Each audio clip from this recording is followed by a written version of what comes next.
So first of all, thank you all for still being here. I know it's been a long day already, and I'll try to be quick because we're running a little late. So I'll do my part that you can have those drinks as soon as possible. But what I want to talk to you a little bit about today is kind of like you can put it in 3 pillars. So women in gaming, meaning women working in the gaming industry, is the first pillar. Then I want to touch quickly on women as gamers, specifically because that's what we focus on as mobile gamers, but we also touch on browser a little bit. And then women in games, so how are women in mobile games depicted, and if there is anything that's like very clear or not there yet. So just along those lines, I want to talk about the topics and then go a little bit into what Google actually is doing or trying to change the game, or how we are trying to change the game a little bit. Because what is really evident is that there is not a super balanced ecosystem at the moment at stage. So diving right into the first one, women in gaming. So from a very, taking a step back and just talking about women in the workplace, there's like a McKinsey study that is published every year. And that basically says those 2 numbers, 48%, that is like the entry level of women in the workforce, which makes sense. We are like 50% of the population, or even a little bit more, and 48% starting in the workforce doing a job, but only 23%, and that is the second number, are actually moving forward to the C-suite, like becoming a C-level position. That is only 23%. Going one step further, you can see that as well. They make different segments, mainly white women and then women of color. We picked the white one because it's just a larger bucket of numbers, but you can see basically how women are coming from entry level, which is 1, to C-level, which is 6. Like the number is shrinking, while you can see on the white man bucket on the right side really how this number is like growing and growing and growing. So when we take one more step, going a little bit more into tech, you can see that I compared actually those numbers to banking and consumer finance. Well, I thought this was a male-dominated industry, but actually looking there, 24% still female in the C-suite, while going to consumer tech, we're only at 22%, going one step further into like male-dominated tech industries, hardware, it's only 16%, and when we're talking about IT service, it's only 11% that are represented by women. So tech industry especially is affected by a gender gap. Coming to gaming, and this is like even more bigger, the gap is more bigger.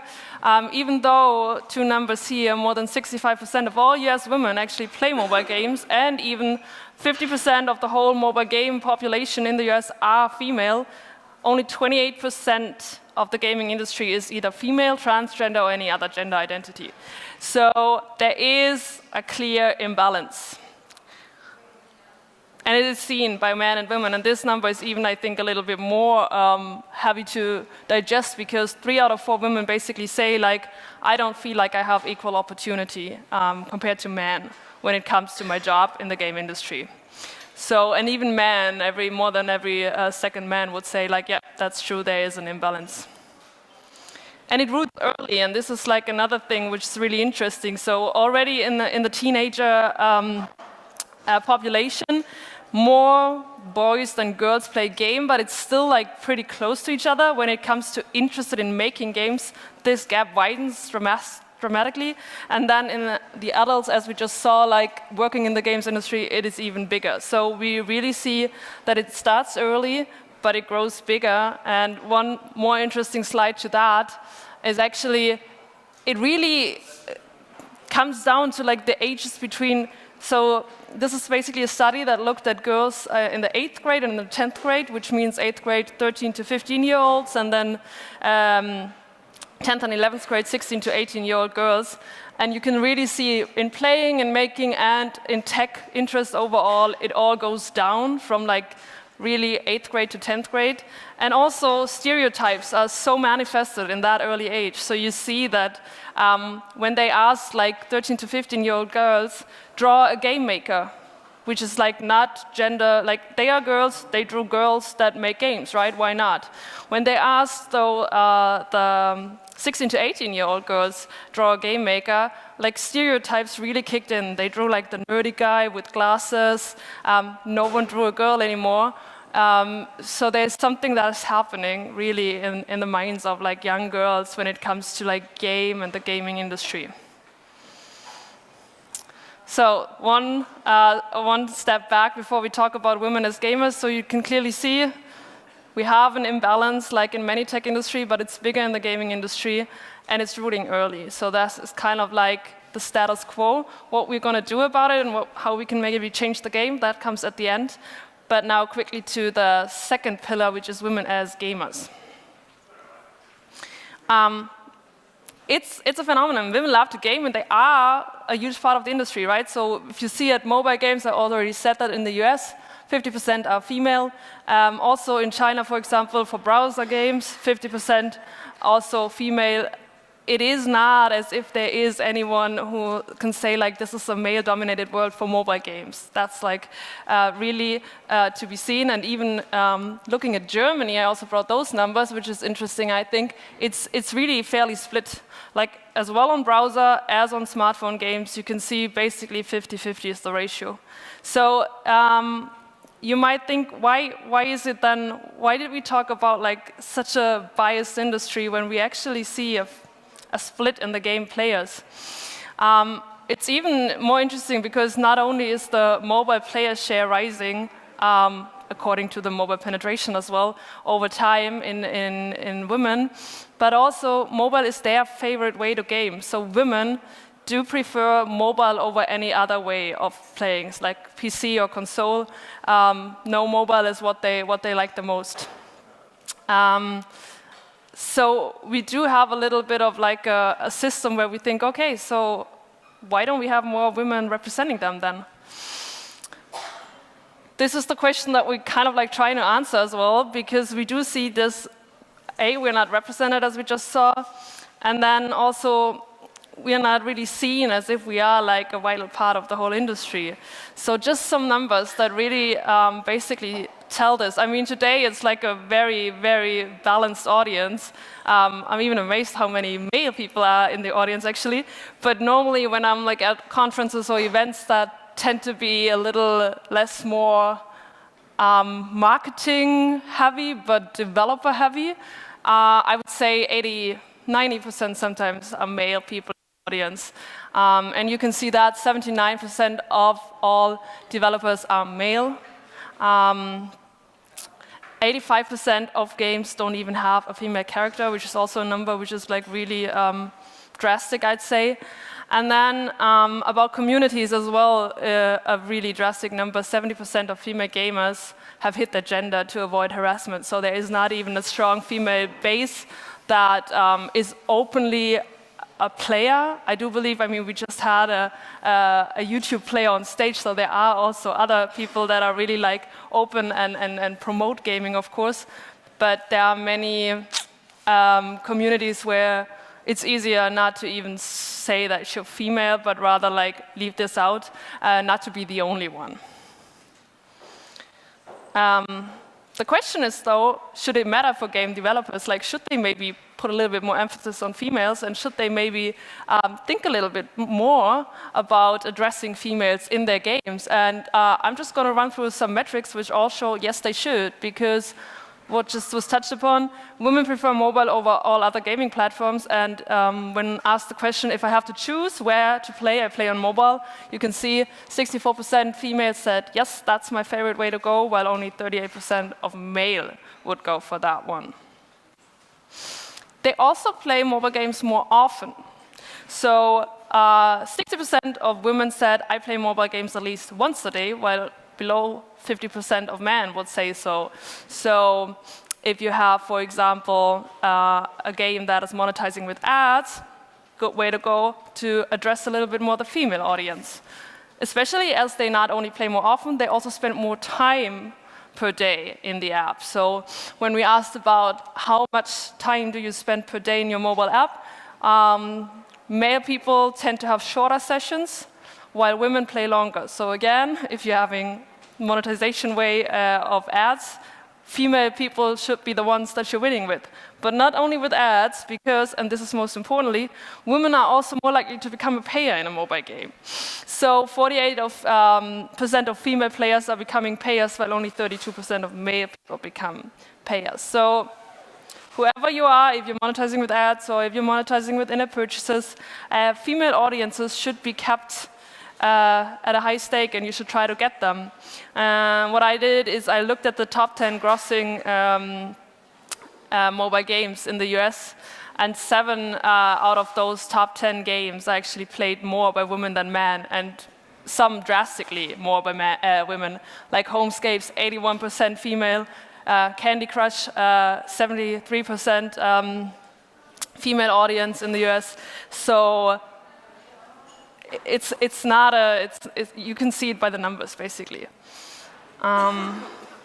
Interesting figures, because you wouldn't think that actually the top grossing games necessarily are so heavily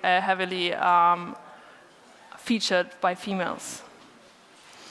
And this is just like, for now, I don't know if there are some developers in the room, but this is just like a very, very short section on women game differently than men. So, okay, you are now seeing, oh wow, maybe I should focus a little bit more on female users. So what do I need to know? Well, women have other motivations to play mobile games than many men have. Why do women play? Women play really more either to be entertained and to really have a good time, or to have a little bit of a little break in the day, like a stress reliever or a restful moment. And this ties back to where women play as well. Women do not tend to play in a train or in a car or in a plane. They do that as well. But it really was outstanding to see, actually, that they do that at home, in bed, in the bathroom, or anywhere at home. But it ties a little bit back to the motivations as well, right? They want to do that as a nice little break, and not just as like, oh, I don't want to like wait 5 minutes for the car, for the train or what to arrive. It's really about like taking some time and spending it with the game. And that goes also along the way of the next slide, that basically say they want to feel good. So women want to play, and that makes them feel good. And what does that mean? Well, we found out that games that kind of like reinforce 3 things work really well. If a game is like boosting the confidence of a player, a female player in that sentence, or if you're able to discovering patterns or winning levels through your own skills, that was like what made them worship the games the most. So it's not necessarily about like defeating someone else, also not about being lucky and just like playing something that you cannot really train and getting good, but it has to be something like, okay, I can work my way through this, I win, which is in female players to be seen why they like to. Which also ties back when we saw the top 10 grossing games. Like there are many puzzle arcade games in it that kind of like have to do with like solving or detecting patterns.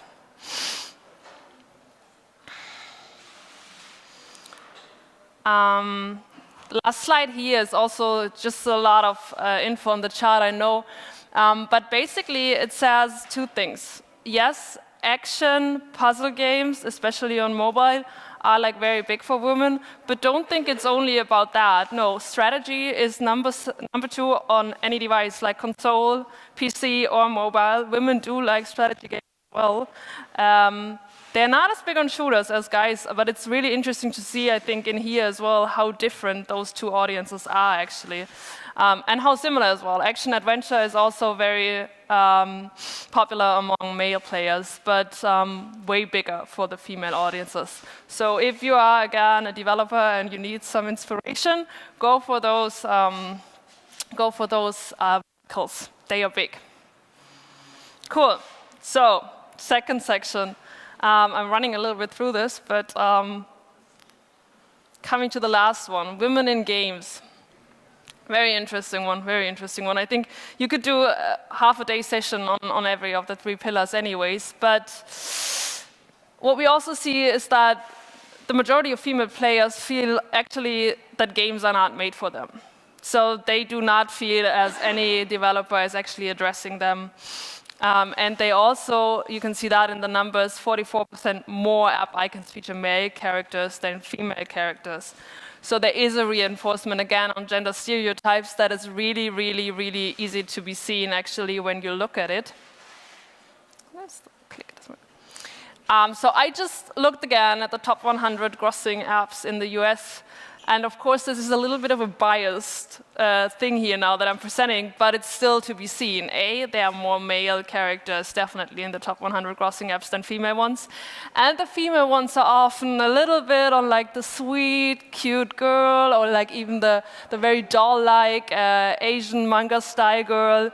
So it was not that easy to find like very, very strong female characters on app icons, while the male icons, I mean, it's really funny for me. Like the male icons are even more funny to me than the female ones because it's all warriors or fighters or sports stars. So really, even in the male section, even more like really, really stereotypical. However, and I didn't want to like cut that out, there is also a trend to break down those stereotypes, right? We do see strong and powerful female characters as well, with like, for example, Empires and Puzzles, a really big app that has a strong female character on the app icon, or also in the storytelling genre, when it's like not, oh, do I choose like that guy or that guy, but am I a good girl or am I a bad girl? I'm the decision maker. And then another genre that is really, really nice is like twisting classical narratives. So we do see, for example, I took two out of the fairy tale world. One is called Once Upon a Tower, where just like the princess is in charge and the princess is like the winner and she is like running the show. And then there's another one, it's called Prince Snapped, I think, yeah, Prince Snapped, where basically, yeah, well, the prince is just a little bit lazy and the girl has to rescue him. And she has to always like solve all the riddles, and he's just like a little bit. I think the two developers, it's girls, they said they wanted to draw something that basically tells douchebag. So that is what came out of it. But just to say, there is movement as well, and it's not all black and white, right? So there is also a trend to show different and not stereotypical app icons or characters in games. Cool. Google's commitment. So now we're tying it a little bit back to the 3 pillars, and just like wanted to give you a little bit of an overview of what we are doing to make app games actually more diverse, and what we probably should be doing way more, but it's a start at least. So we launched an initiative. The initiative was called Change the Game. And it's launched by Google Play with basically the mission to make the gaming space more diverse and empowering especially women as players and as creators. And we did this with a bunch of like different programs, a bunch of like different initiatives and just content basically as well along those 3 pillars. And those 3 pillars tie actually back as well to like the 3 pillars I talked about today. So we have empowering the next generation, which is really making sure that actually the game industry is going to get strong female developers, makers, players, whatever it is, but from an early age on and also from a later stage when they are already in the industry. There are also Women Who Inspire Us, the second one. It's like really nice. It's just a collection of like very different things. I'm gonna go onto that in a second. And then Changing the Conversation is just a bunch of great articles. I would always like go Google Change the Game, and then it's a beautiful website. It has so many content. It's very inspiring to just read and scroll through it, and it's a plethora of really nice things. But I just wanted to call out 3 things. So for the empowering the next generation.